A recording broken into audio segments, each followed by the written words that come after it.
Dharavi team में मैं अपने सभी दर्शकों का मैं दीपक तिवारी बहुत बहुत स्वागत करता हूं। लखनऊ में हूं, उत्तरी इलाके में हूं और आज हमारे साथ समाजवादी पार्टी के कद्दावर नेता दीपक रंजन साहब हैं। कोई भूमिका नहीं, कोई लाग लपेट नहीं, सीधे बातचीत पे आते हैं और बातचीत का सिलसिला शुरू करते हैं। दीपक साहब बहुत बहुत स्वागत आपका धारावी टीम में। धन्यवाद। दीपक साहब, जिस तरीके से अभी लोकसभा के चुनाव के नतीजे आए, एकदम यूपी में तो आपने कहानी बदल दी, समय बदल दिया, जज्बात बदल दिए, एकदम कैसा मन तो गदगद हो रहा होगा फिर। देखिए, उत्तर प्रदेश में जो जनादेश मिला है उसका पूरा क्रेडिट जो है हमारे सिद्धे नेताजी को मैं देना चाहता हूँ। सिद्धे नेताजी का आशीर्वाद है, वो जहाँ से भी हैं उन्होंने हम सबको आशीर्वाद दिया। और ये सही है कि हमको पहले से अनुमान था, जिस तरीके से हम लोग लोगों के बीच में जा रहे थे, हम पीडीए परिवार के बीच में जा रहे थे, पीडीए की लड़ाई लड़ रहे थे, सड़क से लेकर के सदन तक, शोषितों, दलितों, वंचितों की लड़ाई जिस तरीके से हम लोग लड़ने का काम कर रहे थे, तो हमें अनुमान था कि हम लोग मोर देन 50+ सीट्स हम लोग जीतेंगे। लेकिन कहीं ना कहीं थोड़ी बहुत कुछ कमियां रह गई। और जिस तरीके से आपने देखा होगा, प्रशासन ने कुछ ऐसी सीट्स थी जहां पर ज़बरदस्ती जो है आगे कोई था, हमारे कैंडिडेट आगे थे, लेकिन जब सर्टिफिकेट देने का समय आया तो उन्होंने किसी और को सर्टिफिकेट दे दिया।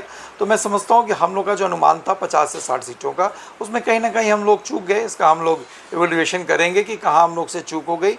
और निश्चित रूप से उत्तर प्रदेश की महान जनता का बहुत बहुत आभार और धन्यवाद कि जिस तरीके से उन्होंने उत्तर प्रदेश में डबल इंजन की सरकार पिछले 7 साल से चल रही थी, जिस तरीके से उत्तर प्रदेश की सरकार को उत्तर प्रदेश की महान जनता ने नकारा है, हम समझते हैं कि उसी का परिणाम है जो आज देखने को मिल रहा है।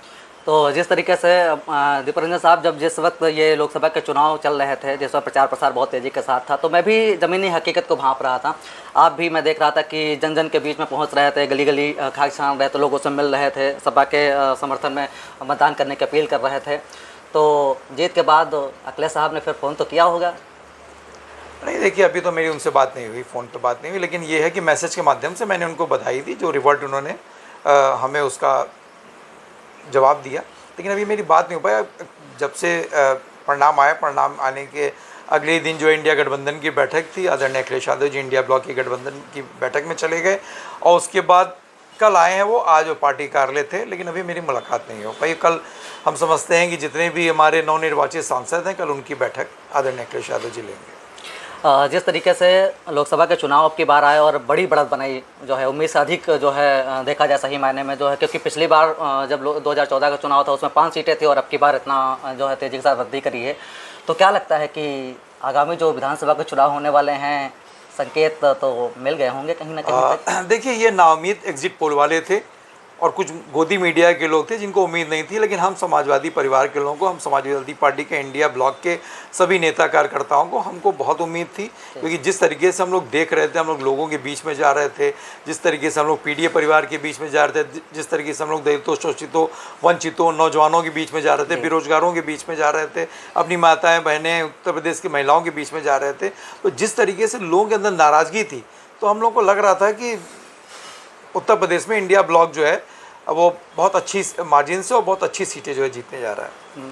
क्या लगता है कि 2000 ये विधानसभा का जो आगामी चुनाव होगा, जिस तरीके से दीपक रंजन साहब ने मेहनत करी है, उसको देखते हुए क्या सपा प्रमुख अखिलेश यादव अब की बार दीपक रंजन साहब को इस क्षेत्र से अवसर देने का करेंगे? क्या लगता है आपको? देखिए दीपक जी, हम लोग कार्यकर्ता हैं और समाजवादी पार्टी का हमारा शीर्ष नेतृत्व आदरणीय राष्ट्रीय अध्यक्ष जी या जो भी लोग हमारी जहाँ पर भी ड्यूटी लगाते हैं, हम लोग ईमानदारी से वहाँ पर ड्यूटी करते हैं।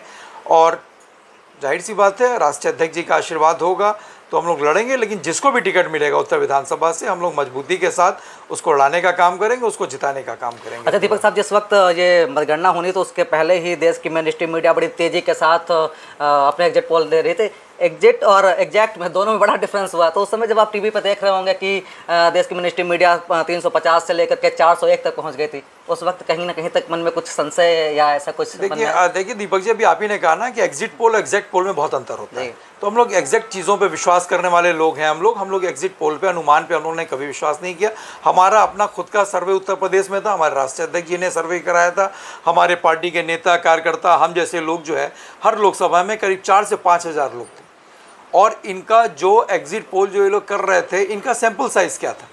सबसे ज़्यादा सैंपल साइज़ अगर किसी का था तो चाणक्य टुडे का था, और करीब 5 लाख सैंपल सर्वे उन्होंने कलेक्ट किया था। अगर आप 5 लाख को, अगर आप हम समझते हैं कि 543 विधानसभा से अगर आप डिवाइड करें, 543 में भी 2 जगह इलेक्शन हुए नहीं, 540 अगर आप डिवाइड करें तो हम समझते हैं 9 साढ़े 900 आ रहा है। और एक लोकसभा में जो मध्य स्थल है, जो पोलिंग बूथ है, वो मोर देन 2000 है।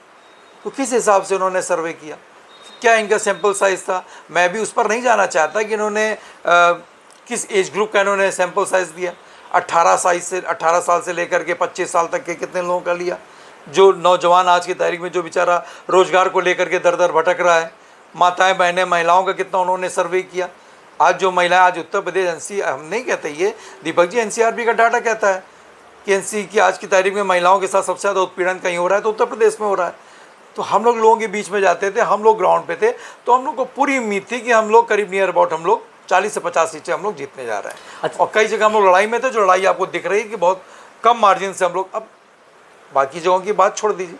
आज देश के प्रधानमंत्री जी को जो है शुरू में 11:30 बजे तक पीछे चल रहे थे वो, उसका मात्र 1.5 लाख से वो जीते। लखनऊ के ले लीजिए, यहाँ से रक्षा मंत्री जाते हैं, सिर्फ 1.25 लाख वोटों से जीते ही।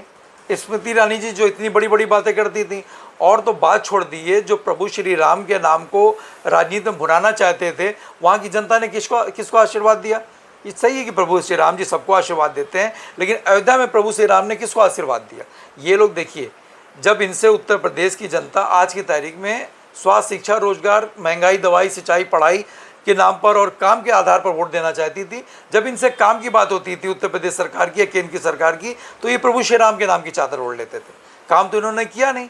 आज की तारीख में इनको जो इनके खिलाफ वोट पड़ा है, या जो उत्तर प्रदेश की देवतुल्य जनता ने जो है आज भारतीय जनता पार्टी को नकारा है, कहीं ना कहीं इनकी नाकामियाँ रही हैं, क्योंकि काम इन्होंने कहीं नहीं किया। आज उत्तर प्रदेश हमारा, दीपक जी, पर्चा लीक प्रदेश बना हुआ है।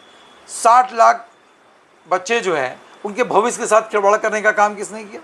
हमारे राष्ट्रीय अध्यक्ष जी सदैव कहते हैं, हम लोग भी कहते हैं, 60 लाख जो छात्र, जो नौजवान हैं, उनके मदर फादर से अगर आप कैलकुलेट कर लीजिए तो 1,80 लाख होते हैं। अगर आप उनको 80 कॉन्स्टिट्यूंसी से अगर आप उसको डिवाइड करेंगे तो करीब 2.25 लाख वोटर एक कॉन्स्टिट्यूंसी में आ रहे हैं। तो ये आखिर गुस्सा, नाराजगी कहाँ जाएगी? अच्छा रंजन साहब, जैसे मान के चलिए जो बीजेपी को जो झटका लगा, तो बीजेपी इसको लेकर, जैसे बेरोजगारी बड़ा मुद्दा रहा आपकी बार, युवा पूरी तरीके से जागृत रहे और उन्होंने जो है गठबंधन का समर्थन किया। साफ तौर पर लगा इस बार जो है अयोध्या को लेकर के आपने बात की, जिस तरीके से वहाँ की स्थिति तो सबने देखी, तमाम तरीके से प्रसारित हुआ, सारी चीज़ें हुई। क्या लगता है कि बीजेपी को जो झटका लगा कि इस पर आत्मचिंतन नहीं करेगी, इन कमियों को दूर नहीं करेगी? अगर मान लीजिए कि अगर उस पर सुधार करती है और वो सारे दांव फेंकती है, सारे पासे फेंकती है, ऐसे में आपके पास सपा क्या नई नीति अपनाएगी, क्या रणनीति बनाएगी, जिसके चलते जिस तरीके की वृद्धि हुई है वो और तेजी के साथ अपने विकास करके तेजी के साथ उभरे? क्या लगता है? देखिए, हम लोगों ने बार बार कहा कि झूठ की आंडी बार बार नहीं चढ़ती। 2 बार आपने अपनी झूठ की आंडी चढ़ा ली, और आप जिन वादों से आए थे, आप अपने जुमलेबाजी से आए थे और अपनी फेक गारंटी से चले गए। आपने गारंटी क्या दी? आपने देश के प्रधानमंत्री जी जो आज सबसे बड़े संवैधानिक पद पे बैठे हुए हैं, उन्होंने कहा, उन्होंने जिनके ऊपर लगाया भ्रष्टाचार को लेकर के, और उन्होंने कहा कि मैं भ्रष्टाचार के खिलाफ लड़ाई लड़ने की मैं गारंटी देता हूं। चाहे महाराष्ट्र का आप उठा करके देख लीजिए, आप आसाम को उठा करके देख लीजिए, आप शुभेंदु अधिकारी जी, आप बंगाल को उठा करके देख लीजिए, और 4 ही दिन बाद उनको ना सिर्फ अपनी पार्टी में लिया, बल्कि उनको महत्वपूर्ण पदों पर उनको बिठाने का काम किया। तो देश की जनता को आप कब तक आप बेवकूफ़ बनाते रहोगे? देश की जनता ने जब आकलन किया, देखा कि एक तरफ तो आप भ्रष्टाचार के खिलाफ लड़ाई लड़ने की बात करते हो, दूसरे तरफ जिनका नाम लेकर के अजीत पवार जी का उन्होंने नाम लिया, 70,000 करोड़ का उनके ऊपर आरोप लगाया, और ज़्यादा नहीं 4 ही दिन बाद उनको अपनी पार्टी में उनको मिला करके, और उसके बाद आपने अपने एनडीए में उनको शामिल करके आपने उनको डिप्टी सीएम बना दिया। नारायण राव साहब का ले लीजिए। ऐसे बहुत से लोग हैं जिनके खिलाफ जो इन्होंने आवाज़ उठाई थी, और उनको अपनी पार्टी में लेकर के, तो इनकी पार्टी में जो चला जाए वो भ्रष्टाचारी भी शिष्टाचारी हो जाता है। तो जनता सब सारी चीज़ें देख रही हैं। और देखिए, मैंने बार बार कहा है कि जिस तरीके से जहाज़ डूबता हमेशा बड़ा जहाज़ है, और जिस तरीके से अपने जहाज़ को ये बड़ा करते चले आ रहे थे ना, आज उसी का परिणाम है कि देखिए इनका जहाज़ धीरे धीरे डूब रहा है और सिंक हो रहा है। भाई, आज की तारीख में आप कहते थे कि भारतीय जनता पार्टी अकेले अपने दम पर 370 सीटों से ज़्यादा लेकर के आएगी, और एनडीए ब्लॉक जो है, एनडीए गठबंधन, वो 400 पार कर जाएगा जी। तो आप देख लीजिए कहाँ ये पूर्ण बहुमत वो तो अंधे मुंह गिर गया एकदम। अब इनको कहीं ना कहीं डिपेंडेंट सरकार चाहनी पड़ेगी, इनको कहीं ना कहीं अपने सहयोगी दलों के उस पर डिपेंड रहना पड़ेगा, उनकी मांगों को मानना पड़ेगा। देखिए, हम चाहे अभी खेला होना बाकी है जी। सरकार जिसकी भी बनेगी, अगर इंडिया ब्लॉक की सरकार बनती है, तो हम लोग ने जो हिंदुस्तान की देवतुल्य जनता से जो हमने वादा किया था, उन वादों को हम लोग अविलंब पूरा करेंगे। और अगर किसी कारणवश अगर जोड़ तोड़ करके अगर एनडीए की सरकार बनती है तो हम लोग सड़क से लेकर के सदन तक जो हम लोग ने जनता से वादा किया था, स्वास्थ्य, शिक्षा, रोजगार, महंगाई, किसानों की आय दुगनी करना, एमएसपी की गारंटी, जातिगत जनगणना, कास्ट सेंसस, इन सारी चीज़ों के लिए हम लोग लड़ाई लड़ते रहेंगे। बेरोजगारों की लड़ाई लड़ते रहेंगे, रोजगार के अवसर की हम लोग लड़ाई लड़ते रहेंगे कि लोग जो बेरोजगार, आज की तारीख में आप देख लीजिए 83% लोग जो है आज की तारीख में हिंदुस्तान में नौजवान बेरोजगार है। तो इस दिशा में भारतीय जनता पार्टी ने, ये एनडीए की सरकार ने 10 साल में क्या किया? तो जनता, देखिए ये चुनाव पूरा जनता वर्सेस सत्ता था। जनता ये चुनाव लड़ी, हम लोग जनता की आवाज़ बन करके। और ये भी चीज़ मैं आपसे बताना चाहता हूँ कि हम लोग जब लोगों के बीच में जाते थे तो उनसे पूछते थे, उसी आधार पे हम लोग ने अपना घोषणा पत्र, अपना मैनिफेस्टो हम लोग ने तैयार किया था। ओल्ड पेंशन स्कीम, अग्निवीर जैसी योजना को खत्म करना। देश के प्रधानमंत्री जी 74 साल होकर के अपने लिए तीसरा मौका मांग रहे हैं और अग्निवीर जैसी योजना ला करके 4 साल में आप जबरिया लोगों को रिटायर कर रहे हैं। तो 74 साल में आप तो अपने लिए मौका मांग रहे हैं देश की जनता से, लेकिन वही नौजवान जो है अगर अग्निवीर योजना में ला करके आप उसका भविष्य के साथ खिलवाड़ कर रहे हैं, नहीं कर रहे हैं। समाज का एक तबका तो कह रहा है कि भाजपा इतनी सीटें ले आया और इतनी सीटों में थोड़ा सा वृद्धि कर ली तो समाजवादी पार्टी और इंडिया गठबंधन बड़ा खुश है, उतनी सीटों पर वो द्वंद्व नहीं मचा रहे हैं। क्या कहेंगे आप? देखिए इंडिया गठबंधन ने, समाजवादी पार्टी ने इनका घमंड चूर चूर कर दिया। जिस घमंड में चूर थे कि 400 पार हम ले जाएंगे, उस संविधान को खत्म खारिज करके हम आरक्षण को खत्म कर देंगे, ये हम नहीं कह रहे हैं। ये इनके बड़े बड़े नेता ने कहा, इनके जो आरएसएस के प्रमुख हैं मोहन भागवत जी ने कहा, मनमोहन वैद्य जी ने कहा, इनके अनंत कुमार हेगड़े जो कई बार के सांसद, उन्होंने कहा, और तो और जो अयोध्या से प्रत्याशी लल्लू सिंह जी ने, उन्होंने कहा। उसके बाद अरुण गोविल साहब ने कहा, जो दिव्या कुमारी जी जो आपकी राजस्थान की डिप्टी सीएम है, उन्होंने कहा। तो हमने तो नहीं कहा। और संविधान देखिए कोई बदल भी नहीं सकता और ना हम इंडिया गठबंधन के लोग उसको बदलने देंगे। संविधान बचाओ तो आपका पूरी तरीके से ना रहता, संविधान बचाने को लेकर तो आप लड़ाई लड़ रहे थे पूरी तरीके से। ये तो कह रहे थे, हर मन से कह रहे थे कि 400 सीटें, 2/3 बहुमत हमको दे दो, 400 सीटें हमको दे दो, हम संविधान बदल देंगे। महंगाई आज कहाँ से कहाँ पहुँच गई? मोदी बचाओ देश बचाओ। आप बताइए महंगाई आज कहाँ से कहाँ पहुँच गई? ये कहते थे ना, आज की तारीख में अगर महंगाई की मार, दीपक जी, सबसे ज़्यादा कोई अगर झेल रहा है तो घर की हमारी माताएं, बहनें और बेटियां और महिलाएं झेल रही हैं। हमको आपको पका पकाया राशन मिल रहा था, हम आते हैं घर पे हमको, लेकिन क्या हमारी आय बढ़ी या हम अपने घर वालों को हमने जो है वो उसमें कुछ वृद्धि की पैसा देने में? तो आज की तारीख में स्वास्थ्य, मैंने बार बार कहा ना, स्वास्थ्य, शिक्षा, रोजगार, महंगाई, दवाई, पढ़ाई, सिंचाई, इन्होंने किसानों की आय दुगनी करने की बात की। क्या किसानों की आय दुगनी हो गई? एमएसपी की गारंटी इन्होंने कहा था, आज किसान का, आज इतने किसानों की शहादत हो गई। सिर्फ उत्तर प्रदेश में मोर देन 800 किसानों ने जो है, जो धरने पे बैठे थे अपनी मांगों को लेकर के, उनका क्या हुआ? उनकी शहादत की उसकी जिम्मेदारी कौन लेगा? आपने कहा कि ना खाएंगे ना खाने देंगे, इलेक्टोरल बॉन्ड के माध्यम से आपने कितना पैसा ले लिया? आपने एक वैक्सीन कंपनी से आपने पैसा लेकर के ज़बरदस्ती आपने सबको जो है कोविशील्ड लगवा दिया और अंत में उस कंपनी को जाकर के सुप्रीम कोर्ट में जो हलफनामा देना पड़ा कि इससे ब्लड क्लॉट होता है और कैजुअलिटी के चांसेस इससे बढ़ते हैं और कार्डियक अरेस्ट और हार्ट के केसेस इससे बढ़ते हैं। ठीक है, आपने कोविशील्ड वैक्सीन आपने वापस ले ली, लेकिन जिन लोगों के अंदर कोविशील्ड चला गया, इंजेक्ट हो चुका है, वो आप कैसे वापस लोगे? आप ऐसे में सरकार ने हाथ खड़े कर लिया, उस सरकार की सरकार की नहीं होगी। इन्होंने नोटबंदी की, इन्होंने कहा 50 दिन के अंदर अंदर हम देश के हालात सुधार देंगे, इकोनॉमी हमारी कहाँ से कहाँ पहुँच जाएगी। जीएसटी इन्होंने सदन खोल करके इन्होंने जीएसटी लागू किया और उसी जीएसटी में इन्होंने मोर देन 110 अमेंडमेंट्स किए। तो इनके भाषण से, इनकी भाषा में से जीएसटी, नोटबंदी, ये सब सारी चीज़ें कहाँ चली गई? देश का प्रधानमंत्री देखिए, पहले आपने जो है राम के नाम पे वोट लेना चाहा, हिंदुस्तान की महान जनता ने आपको नकार दिया। फिर उसके बाद आप हिंदू मुस्लिम करना चाहते थे, उस पर देश की जनता ने आपको नकार दिया। फिर आप हमारे माताएं बहनों के मंगलसूत्र पे आ गए, उस पर हिंदुस्तान की माताओं बहनों ने आपको नकार दिया। फिर आप इनहेरिटेंस टैक्स पर आ गए, जबकि इनहेरिटेंस की वकालत सबसे पहले किसी ने की थी तो जयंत सिन्हा साहब ने और अरुण जेटली साहब ने की थी। फिर उसके बाद आपको कुछ नहीं बचा। अरे प्रधानमंत्री जी की भाषा देखिए, मुजरे पे आप आ गए। आपने माँ से मटन, मीट, मछली, मुजरा, सारी बातें आपने कही, लेकिन माँ से महंगाई, माँ से मणिपुर, माँ से महिलाएं, ये आपको याद नहीं आई। तो देखिए जनता जो है, आप झूठ साच बोल करके, ये फ्रस्ट्रेशन था। और तो और छोड़िए सारी बातें दीपक जी, आप एक तरफ तो आप डंका बजाते हो कि मैंने हिंदुस्तान के 80 करोड़ लोगों को हमने जो मुफ्त राशन दे दिया और 26 करोड़ लोगों को हमने गरीबी रेखा से ऊपर उठा आगे भी गारंटी दे रहे थे। तो 130-135 करोड़ की जनता में आपने जो है 106 करोड़ लोगों का आपने जो है बाहर निकाल दिया, बचा कौन? और उसके बाद इन्होंने क्या क्या, प्रधानमंत्री जी ने क्या भाषण दिया कि 80 करोड़ जनता जिनको मैंने मुफ्त राशन खिलाया है, अगर वो वोट नहीं देंगे तो पुण्य के भागीदार नहीं होंगे। आप बताइए, सरकारी योजनाओं के नाम पर डरा करके आप लोगों से वोट लेना चाहते थे। इमोशनल ब्लैकमेल होना भी ये तो क्या हासिल हुआ आज की तारीख में? ठीक है, आप जोड़ तोड़ करके किसी का हाथ पांव जोड़ करके आप सरकार बना लीजिए, लेकिन आज आप डिपेंडेंट की सरकारी तो बनाएंगे।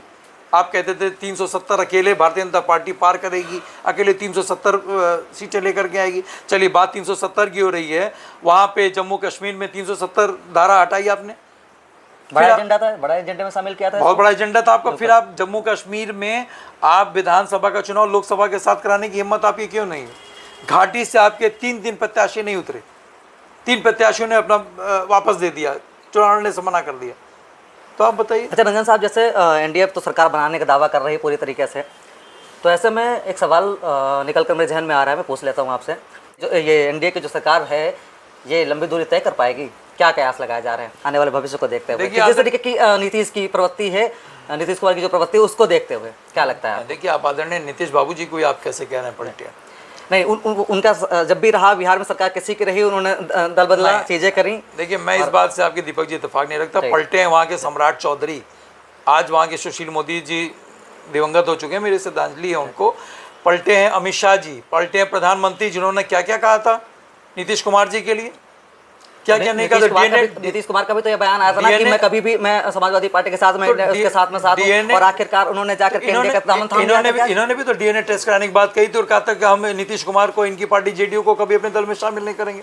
तो पलटे ये भी तो हैं, इन्होंने क्या क्या नहीं कहा था। और जहाँ तक देखिए, मैं नीतीश कुमार जी को जानता हूँ, ये हमारी पार्टी जानती है और आप लोग भी मीडिया जगत के बड़े लोग हैं, आप लोग भी जानते होंगे उनके बारे में। नीतीश कुमार जी पद के लिए बहुत ज़्यादा ललायत नहीं रहते हैं। आपने कहा ना कि वो लगातार मुख्यमंत्री हैं, अगर आप उनको कैबिनेट मिनिस्टर का दर्जा अगर आप दे भी देंगे तो वो इक्विवेलेंट टू चीफ मिनिस्टर ही होता है। वो देखिए, वो लड़ेंगे, अपनी बात मनवाएंगे मुद्दों पे, जातिगत जनगणना, अग्निवीर जैसी योजना को ख़त्म करना, ओपीएस पुरानी पेंशन प्रणाली को लागू करना, इन सब मुद्दों पर लड़ाई लड़ेंगे। और अगर इन सब मुद्दों पे देखिए, अगर भारतीय जनता पार्टी नहीं मानती है, क्योंकि नेशनल इशू पे, नेशनल लेवल पे ये सब सारी चीज़ें जो है केंद्र सरकार जिसकी भी होगी, और जो उनका एजेंडा, जो चीज़ें चाहते हैं नीतीश कुमार जी, वो सारे हमारे मैनिफेस्टो में हैं। इंडिया ब्लॉक वो सारी चीज़ें करना चाहता है, तो इसलिए हम समझते नहीं हैं कि हम नहीं समझते कि अगर ये गवर्नमेंट बना भी लेते हैं तो ये अस्थिर गवर्नमेंट होगी, बहुत ज़्यादा दिन ये सरकार चलेगी नहीं, क्योंकि नीतीश कुमार जी, मैं यही पूछना चाह रहा था कि आने वाले भविष्य क्या होगा इंडिया गठबंधन का, जो है कि सरकार कहाँ तक कितनी लंबी दूरी तय कर पाए, मैं यही आना चाह रहा था। देखिए, हम एक राजनीतिक दल हैं, हम तो हिंदुस्तान के लोगों की हम आवाज़ बन सकते हैं, लेकिन ये ना, अगर इन्होंने आज की तारीख में अगर सरकार एनडीए ने बना भी ली जोड़ तोड़ करके, तो हिंदुस्तान की जनता रिवोल्ट कर देगी, क्योंकि आपने वादे बहुत बड़े बड़े किए, हम उन वादों पे जाना नहीं चाहते। 2014 में जब आप आए थे तो गंगा मैया से लेकर के 2 करोड़ रोजगार से लेकर के किसानों के आय दुगनी से लेकर के महंगाई से लेकर के सारे वादे आपने किए थे। आप बता दिए किसी वादों पे आप खरे उतरे हो, तो आज की तारीख में ये जनता रिवोल्ट कर देगी। पार्टियां जो इनकी अलायंस पार्टनर होंगी वो तो आप छोड़ दीजिए बात, लेकिन जो, अच्छा आप बताइए, प्रधानमंत्री जी को कोalition गवर्नमेंट चलाने का क्या अनुभव है उनको कोई अनुभव? कैसे चलाएंगे ये? देखिए, 2 चीज़ें इंसान की कभी नहीं बदलती, एक सिग्नेचर और नेचर। तो तानाशाही रवैया इनका रहा है, तो ये अपने किसी घटक दल को जो है सबसे पहले तो ये लग जाएंगे तोड़ फोड़ में। अभी तो मंत्रिमंडल को एक बड़ा खींचातानी चढ़ी, बड़ा माथापच्ची चल रही है। उधर नीतीश बाबू, उधर चंद्रबाबू नायडू, उधर अन्य जो सहयोगी दल हैं मंत्री की मांग कर रहे हैं, यहाँ तक कभी जो है टीडीपी की बात कर ले, वो लोकसभा स्पीकर का पद मांग रहे हैं, लेकिन बीजेपी अपने हाथों से नहीं देना चाह रही है। देखिए, जो आपने बोया है काटेंगे तो आप ही। आपका इतिहास कौन बहुत अच्छा रहा है अपने घटक दलों के साथ? जिसने, जो आपका अलायंस पार्टनर रहा है, चाहे नीतीश बाबू जी के साथ आप अलायंस किया था, आप क्यों उनसे अलग हो गए? असली शिवसेना जो थी उद्धव ठाकरे जी की, उससे कैसे आप अलग हो गए? शिरोमणि अकाली दल आज का है आपके साथ। ओम प्रकाश राजभर जी को आपने लिया, छोड़ा, फिर उन्होंने इतना उल्टा सीधा कहा, देश का सबसे बड़ा झूठा आपको कहा, दूसरे नंबर का झूठा योगी आदित्यनाथ जी को कहा, आपने क्यों उनके साथ हाथ मिला दिया? नीतीश कुमार जी जब थे अकेले थे तो उनके पास विधायकों की संख्या ज़्यादा थी, इनके साथ आने के बाद आज क्या है उनका हश्र?